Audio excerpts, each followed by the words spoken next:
Olá, muito bom dia, seja bem-vindo. Nós estamos ao vivo, são 8 horas e 31 minutos pelo horário de Brasília.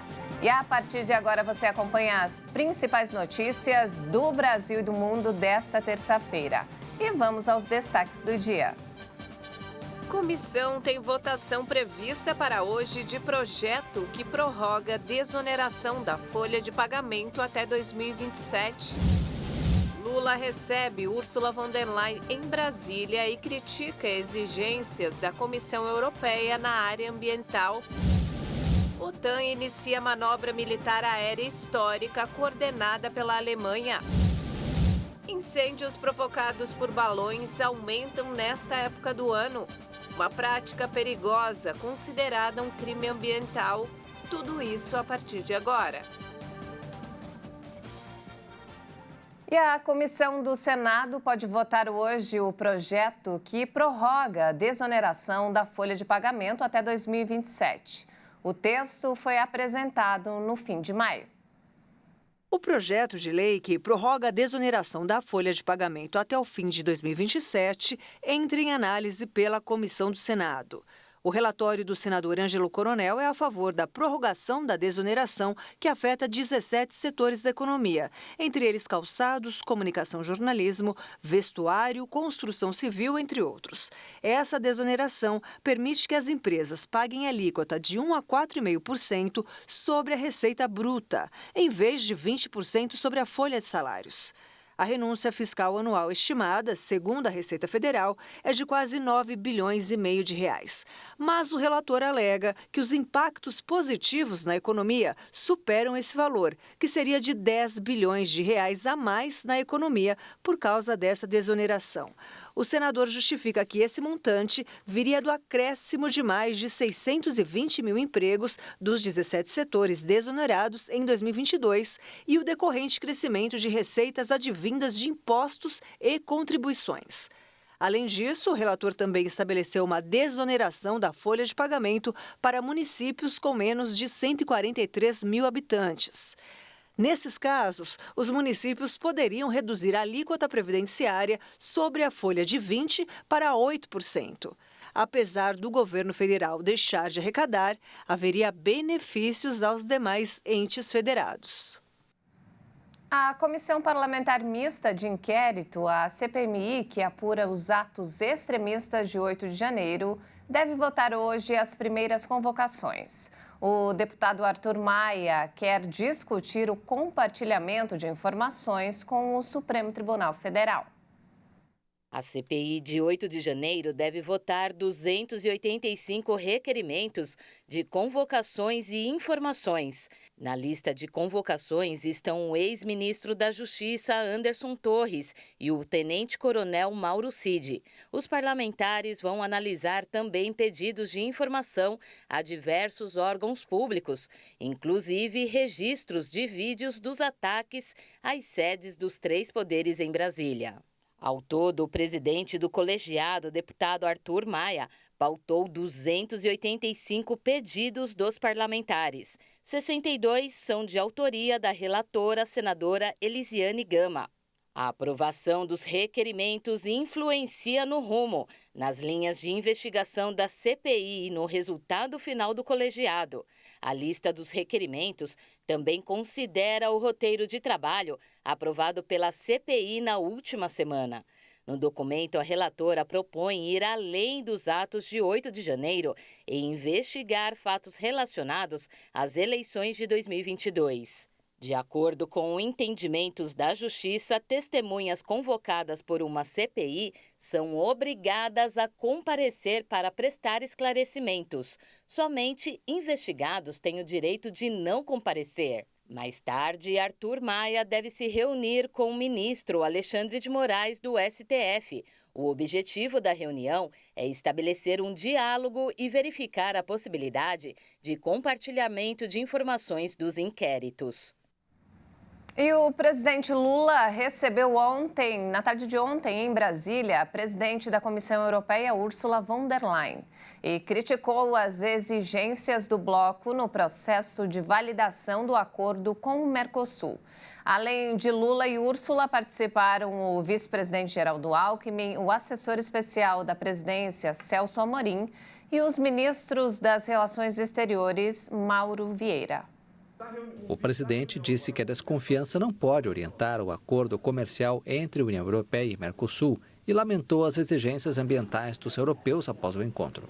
Expus à presidente von der Leyen as preocupações do Brasil com um instrumento adicional ao acordo apresentado pela União Europeia em março deste ano, que amplia as obrigações do Brasil e as torna objeto de sanções em caso de descumprimento.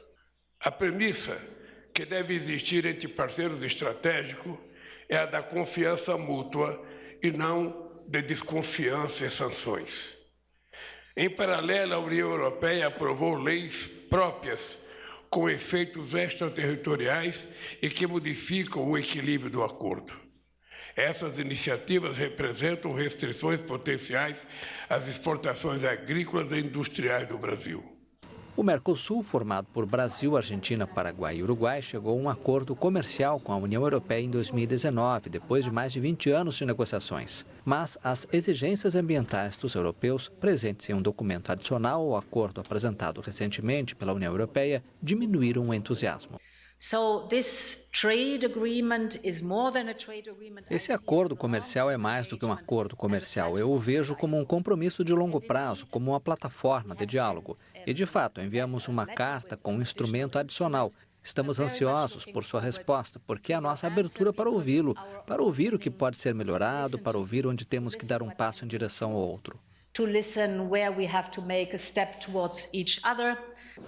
Ao lado de Lula, a titular do órgão executivo da União Europeia anunciou a intenção do bloco de contribuir com 20 milhões de euros para o Fundo Amazônia, criado em 2008 para preservar a porção brasileira da maior floresta tropical do mundo.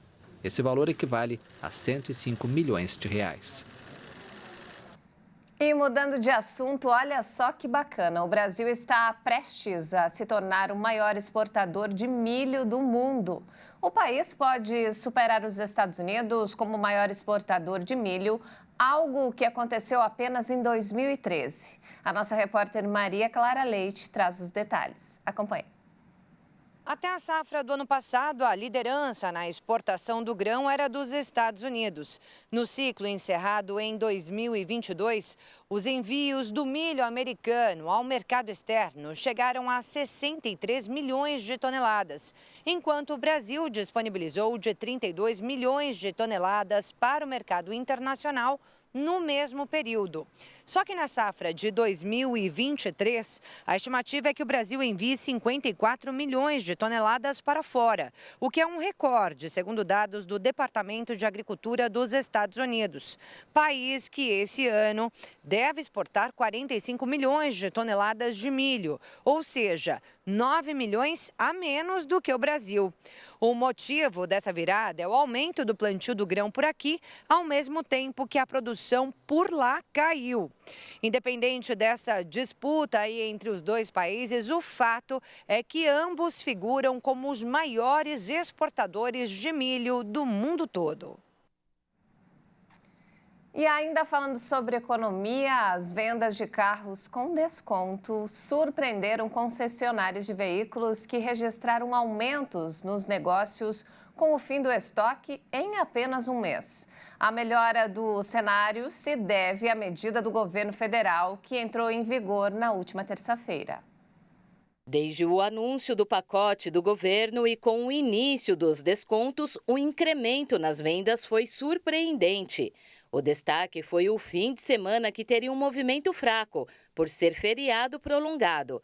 Porém, as vendas foram 60% maiores que as de um fim de semana normal, de acordo com a Federação Nacional da Distribuição de Veículos Automotores. No mês passado, o segmento teve o pior maio desde 2016, com 166.361 carros novos vendidos, informou a Fenabrave. A queda foi de 5% em relação ao mesmo mês de 2022. A melhora do cenário se deve ao mecanismo de desconto patrocinado na aquisição de veículos sustentáveis, medida do governo federal que entrou em vigor no último dia 6 com a publicação da medida provisória número 1175 no Diário Oficial da União. Ela estabelece reduções entre R$ 2 e R$ 8 mil nos preços de tabela dos veículos 0 quilômetros, que custam menos de R$ 120 mil. As medidas serão aplicadas até o limite de R$ 500 milhões, que serão repassados às montadoras. Enquanto isso, uma parcela da população aproveita a oportunidade para finalmente comprar um carro 0 quilômetro. E em menos de 3 semanas, a Força Tarefa de Segurança Pública Ambiental na Amazônia desativou 10 garimpos ilegais. O balanço da iniciativa da Força Tarefa em 17 dias teve um saldo de 10 garimpos ilegais destruídos e 4,5 milhões em multas aplicadas. A atuação da Força Tarefa de Segurança Pública Ambiental aconteceu na Floresta Nacional de Urupade, localizada em Maués, na região sul do Amazonas, a cerca de 267 quilômetros de Manaus. A equipe da chamada Operação Arudum era composta por agentes da Polícia Federal, Polícia Rodoviária Federal e da Força Nacional, além de servidores da Agência Brasileira de Inteligência e do Instituto Chico Mendes de Conservação da Biodiversidade. Segundo a PF, foram apreendidas 13 escavadeiras hidráulicas, um trator esteira, 6 motocicletas, 3 quadriciclos, 61 barracos, 16 motores geradores de energia, 20 motores bombas, 7 dragas, além de 9 armas de fogo e outros equipamentos usados no garimpo ilegal, como embarcações e mercúrio. A região abriga exemplares de pássaros e primatas só encontrados naquela região. Além disso, especialistas estimam que 800 espécies de aves viviam na região, o que equivale a quase metade de todo o conjunto de aves registradas no Brasil. E veja a seguir, OTAN inicia manobra militar aérea histórica coordenada pela Alemanha. E ainda, incêndios provocados por balões aumentam nesta época do ano. Uma prática perigosa considerada um crime ambiental. Nós voltamos em instantes. Até já!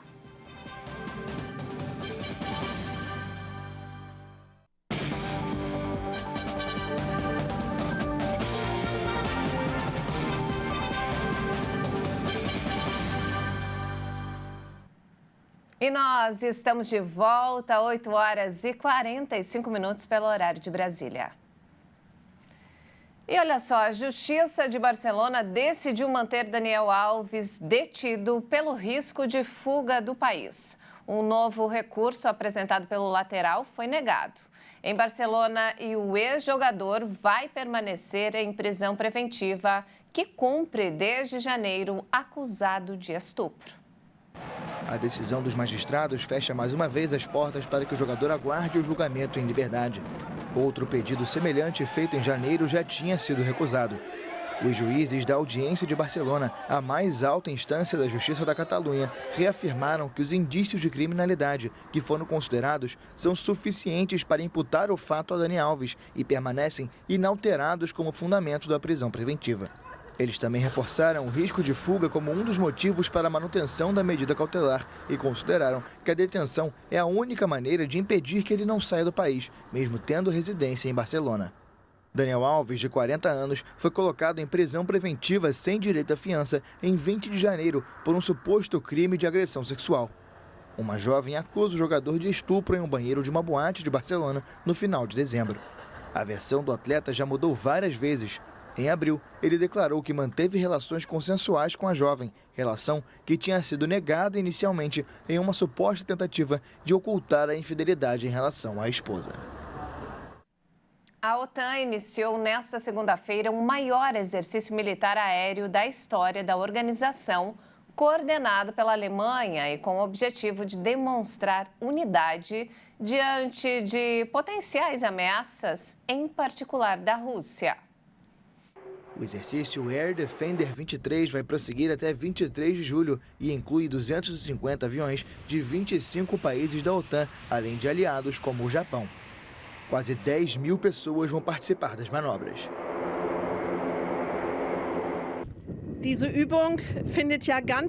Esse exercício ocorre deliberadamente em um nível que não pretende contribuir para a escalada de tensões.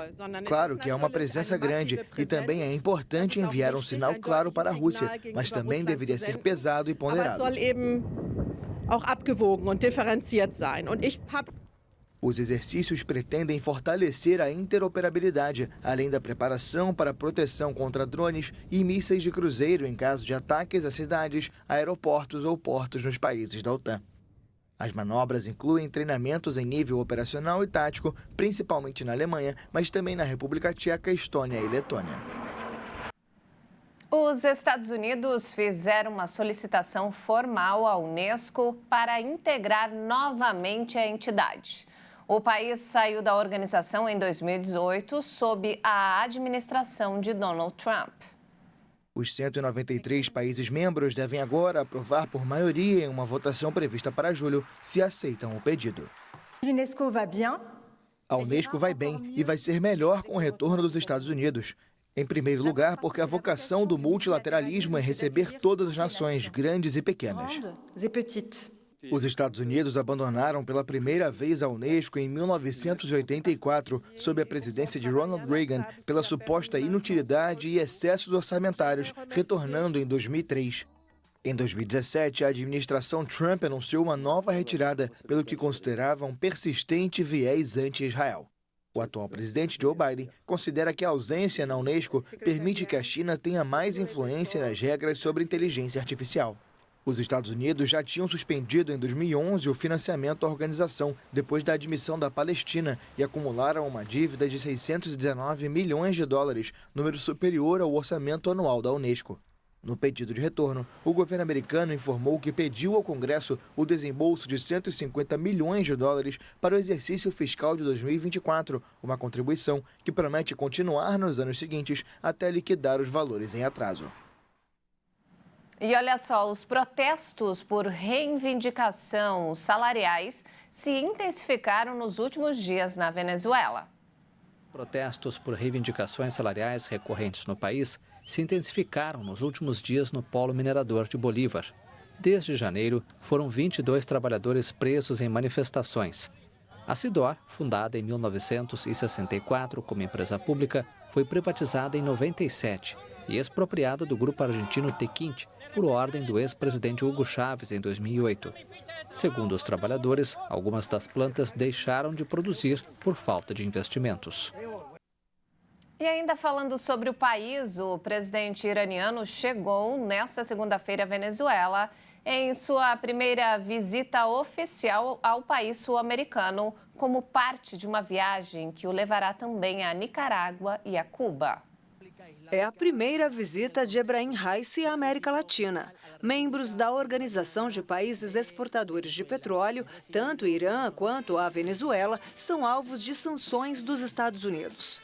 Ao lado de Nicolás Maduro, o presidente iraniano disse que, abre aspas, a relação entre Irã e Venezuela não é uma relação diplomática normal, mas uma relação estratégica entre dois países com interesses, visões e inimigos em comuns. Fecha aspas. As ações impostas por Washington foram motivadas porque, para os Estados Unidos, as ações do regime de Nicolás Maduro são antidemocráticas. Em 2020, para ajudar o país que vivia uma crise de escassez de petróleo, o Irã enviou 1,5 milhão de barris de gasolina e insumos para tentar reativar as refinarias da Venezuela. O presidente iraniano também irá a Cuba e a Nicarágua, os quais considera países amigos. Estão previstas reuniões com empresários locais e iranianos. E de volta ao Brasil, olha só que alarmante. O número de incêndios causados por balões aumenta muito no mês de junho. E os flagrantes se tornam cada vez mais frequentes. Soltar balões é uma prática muito perigosa, considerada um crime ambiental. A noite do último sábado, dia 10 de junho, foi marcada por pânico nas imediações deste prédio em Arujá, região metropolitana de São Paulo. O balão em chamas caiu sobre o edifício, mas rapidamente foi consumido pelo fogo. Por pouco, não provocou uma tragédia. Polícia Militar e Corpo de Bombeiros foram acionados, mas não chegaram a ir até o local da ocorrência. O próprio solicitante cancelou o chamado, já que o prédio não chegou a pegar fogo e não houve nenhum ferido. De qualquer forma, esse caso reacende o alerta sobre os perigos dos balões, especialmente nesta época do ano. Nós temos, principalmente por conta dessa questão cultural do Brasil, das festas juninas, das festas julinas, esse costume e hábito da população de acabar soltando balões. Obviamente são balões por vezes menores. Entretanto, nós temos grupos de baloeiros que soltam aqueles balões que são gigantescos, que passam de 20 metros de altura. E esses são os principais causadores das catástrofes relacionadas à queda dos balões. Por isso, o problema ocorre ao longo de todo o ano. E em 2023 já bateu o recorde, antes mesmo do início das celebrações do mês de junho. O CENIPA, Centro de Investigação e Prevenção de Acidentes Aeronáuticos, registrou 436 ocorrências com balões entre janeiro e maio, só em áreas próximas de aeroportos brasileiros. Foi um registro a cada 8 horas. O maior número já contabilizado desde o início da série histórica, iniciada em 2012. Ele ameaça a navegação aérea, ameaça tripulantes, ameaça passageiros que eventualmente estão ali se deslocando e também causam os incêndios, seja em vegetação, em cobertura vegetal, seja numa indústria, seja em uma residência, por exemplo, ameaçando também as pessoas que ali se encontram. Além dos materiais inflamáveis que compõem a estrutura do balão, como papel, tecido, madeira e tocha, muitas vezes com combustível líquido, o capitão alerta para outros itens que tornam os balões ainda mais perigosos. Porque os baloeiros colocam fogos de artifício, colocam bandeiras, colocam outros artefatos inflamáveis extremamente perigosos. Isso potencializa o risco e as consequências da queda desse balão. Soltar balão é considerado crime ambiental. A legislação brasileira proíbe a fabricação, venda, transporte e soltura de balões, com pena de 1 a 3 anos de detenção e aplicação de multa. O Código Penal também prevê reclusão pelo perigo criado ao transporte aéreo.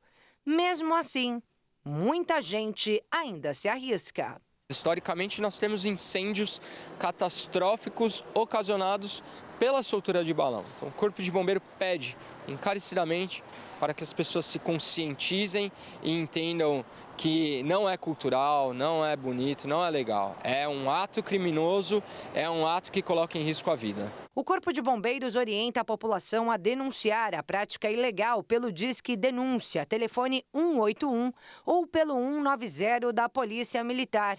E em casos de emergências envolvendo balões, entre em contato com a corporação pelo 193. E não temos mais tempo, essa edição fica por aqui. Mais informações daqui a pouco, às 10 horas da manhã, com Bruna de Giaimo. Obrigada pela companhia, um ótimo dia para você e até mais.